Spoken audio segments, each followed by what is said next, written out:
I think one of my favorite things to do in Dead by Daylight is like when a survivor has a plan and they know that it's kind of frowned upon, but then they just keep doing it anyway. And then you figure out a way to get around it as the killer, and it goes all kaput for them.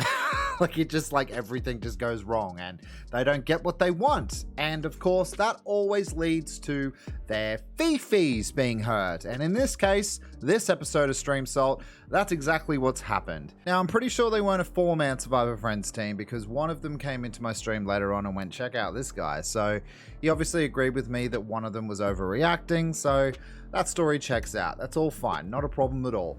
However, in this situation, I was on Temple of Purgation, a horrible map for most killers, especially with a strong survivor team. And yeah, and I was playing Nemesis, not the strongest killer in the batch, but you know, I'm pretty skilled with him. So I got it together and I tried to catch up the best I could throughout the match, even though it was, you know, the odds were against me. To give you an idea of the team I was going against, check out this. Fair. Oh my god, full boon team.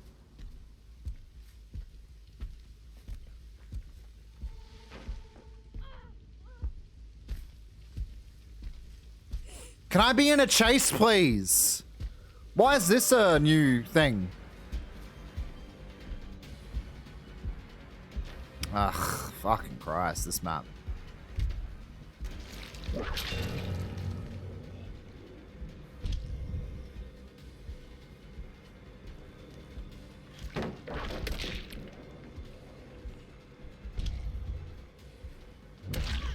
That was awful.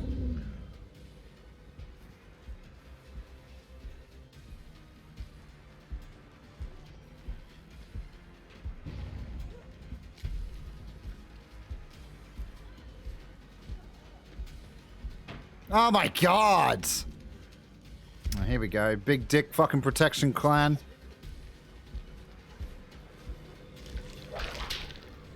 Oh my god! Okay, the guards are here.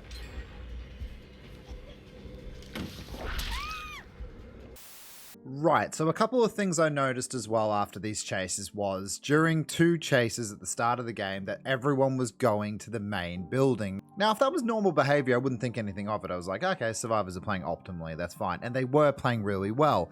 However, I didn't take into account everything else that's new in this game, such as boil over. That comes up later, and we'll get to that. But then all the rest of the, you know, side dishes come out of the kitchen, like breaking hooks, you know, protection hits, all that stuff. The normal stuff that squads tend to do. Check it out. Oh, they're trying to do the hook thing. Okay. Okay, these guys are the whole kit and caboodle. Whole kit and caboodle.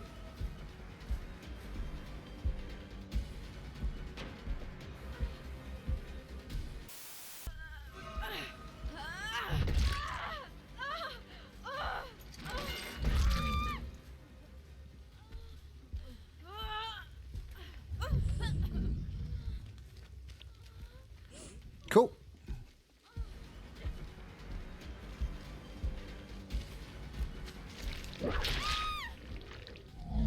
Try that again. Fucking Christ.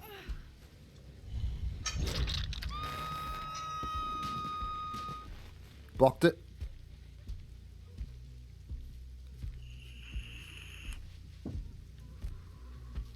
Ah. Oh, wow. Christ, team?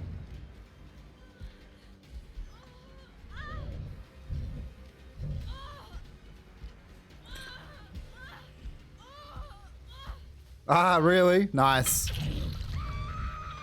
That's far too loud, Claire. You need to bring it down. You need to bring it down, seriously.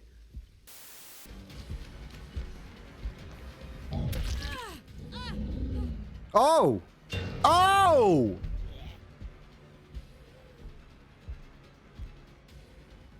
We are better together. Fucking right. What was that awkward gyration?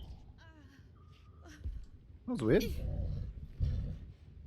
Yeah, 100%. 100% Carol. I'm with you.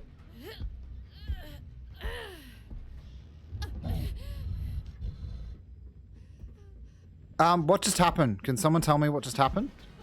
You're not one of those loser groups, are you?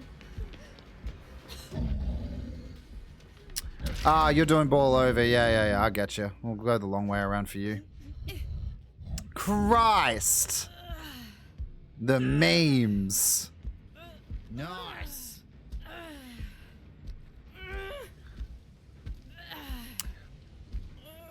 Oh, come on, boil over. That's ridiculous. Oh, Christ! It's one of them teams.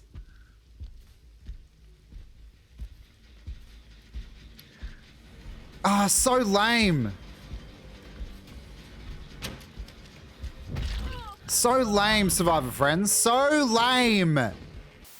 Now, the salty survivor in question who got really angry in the endgame chat isn't the one that was doing the boil over thing upstairs. However, this person, this individual, hasn't put his brain in the headspace of the killer again, because that's what happens oftentimes in Dead by Daylight. The killer is sort of just misunderstood. Now, that is extremely frustrating when that happens to you. Now, I didn't expect that, that middle building to have that potential. I'm not sure if it's an infinite by them going upstairs in that bit. There might have been a way around it, but I didn't have the time to figure it out. Because as you all know, at the top level playing this game, you don't have time for anything as a killer. You've got to down and you've got to do it quickly and you've got to do what you can in the shortest time possible. That's pretty obvious by now. I didn't have time to figure out things and continue chases. I needed to move forward. And that essentially, that bit alone with the two getting off my shoulder twice just ruined time for me in that game. And I'm surprised I got the kills I did at the end. But now we enter into the last part of the match, the end game of the match. And I did the only thing I thought I could do. So I want you guys to watch really carefully and maybe decide yourselves what you would have done in this situation.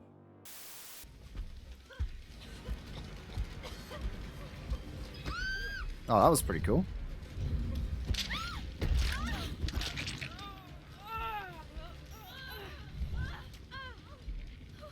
Oh, wow, nice. I wonder if you have Unbreakable, though.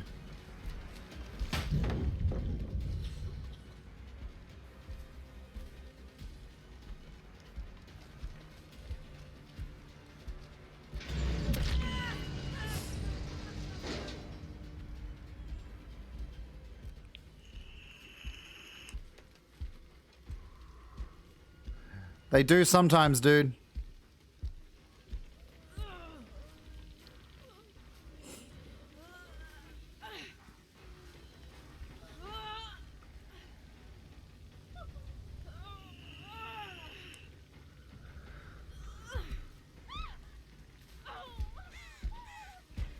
It's cool, buddy. You're bleeding to death. That's fine by me.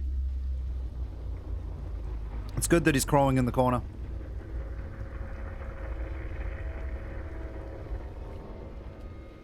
Oh, nice. So yeah, I did some epic grabs there off the hook. That's awesome. That's a very rare anomaly now in this game. And then I tried to hit the Cheryl just while I had her on my shoulder. Missed and hit the person on the hook. So I chose to drop the survivor. And the reason being is I couldn't see a hook nearby. Now, it is later discovered to me that there is a hook in the shack as well, but I felt at that point I wasn't going to make that. It seemed pretty far away with already a hit on the survivor on the shoulder. So I'm using my brain throughout this entire process, and this is the bit I have a massive problem with. The survivor chooses to use theirs, and that's fine. There's no problem. She crawls to the corner straight away, knowing that there's no hook anywhere nearby, the closest being the shack. So fair call. What do? In my opinion, it's a stalemate, so I choose to let her bleed out. I know it's not exactly the most, fun way of getting a kill, but I wanted a kill. I wanted to get at least a 3K. It's something I achieved, so I did that. And this is wherein lies the massive problem with the survivor and their attitude. Also, when they did get close to a hook later on, I put them on the hook. Anyway, let's go through it.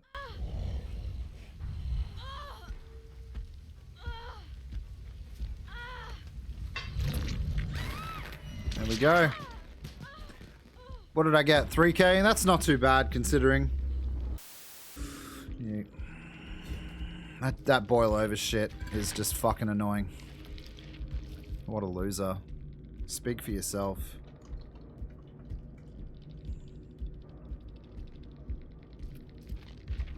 So this guy's talking about holding the game hostage, right?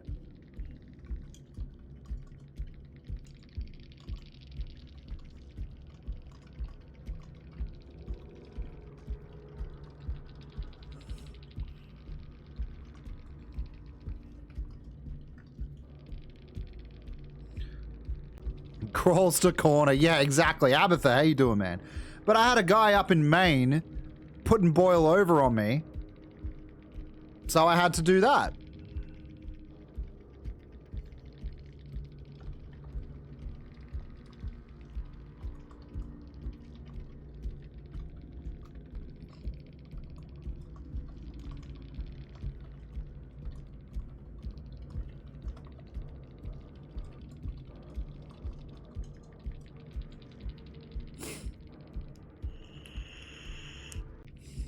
No basement there. Wouldn't have made basement.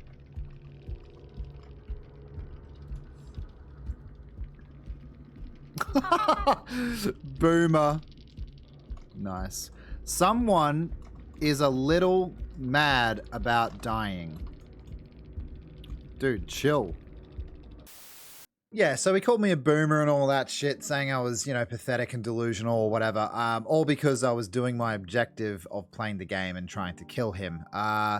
Yeah, so he says also I'm taking the game hostage by letting someone bleed out at the endgame timer. Now, normally I'd be like, yeah, that's a pretty shitty thing to do, but it all had a plan. I knew that she wouldn't bleed out in time enough to get to the exit gate that was open at that point. But I knew a hook was really close by as well, so let her play into herself, let her crawl to the gate, so it gets me closer to the hook. It was all this. It's all just experience playing a killer. I'm not trying to be arrogant or whatever, but telling me I'm holding the game hostage when you're crawling into the corner as well, like to try to, you know, get out, do your objective, is pretty rich. That's just my opinion. Now, I am aware that this person may not know that the boil over thing was going on upstairs. However, I suspect they do. And that's why I don't really give a shit. I played to win. I won. I'm happy. Go cry some more. But anyway, guys, that's another episode of Stream Salt. I hope you guys did enjoy. I know this one wasn't especially as salty. They didn't say some really crazy stuff, but at the same time, it sort of gets you a look into, you know, the scope of some of the survivors out there, the way they think. Maybe it's due to inexperience, maybe something else. I'm not sure, but this guy just seemed like a little bit of a dickhead, and I thought I'd share it. But anyway, guys, hope you having an awesome week, awesome weekend, and I hope to see you guys in the stream live right now. All right, guys. See you later.